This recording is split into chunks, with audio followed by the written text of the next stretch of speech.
All right, yesterday I said we're coming to Matthew 13. Yesterday we saw the agricultural illustration used with a good or bad tree, and we asked the question, what's in your storehouse? Well, today is another agricultural theme in Matthew 13. And really today's thought we're going to call just sow seed. And this is the parable of the sower, where the sower goes out and he casts seed everywhere.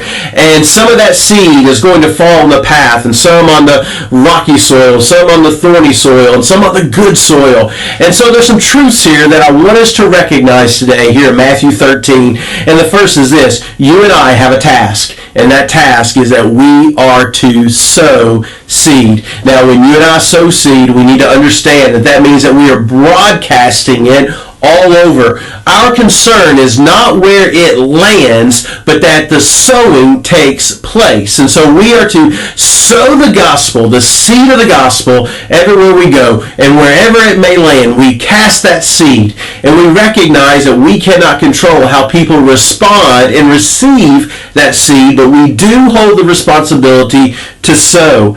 And so we need to understand the variance of the soil. Some of those will never receive that seed, like the rocky or the hard path. It can't penetrate that heart. Some will be like the rocky seed or the rocky soil, where it can't gain genuine root, and it's just choked out because there's nowhere that root can take hold. Or the thorny ground, where it's just choked out by the weeds and the struggles of this world.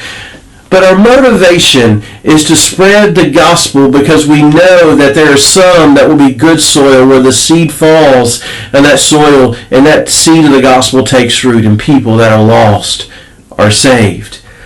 You know, I think this parable is such a great reminder for us that we cannot be concerned about what people will say to us when we share within the gospel.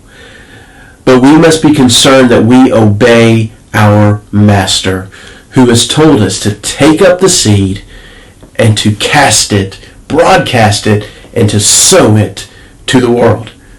Let's go sow seed today.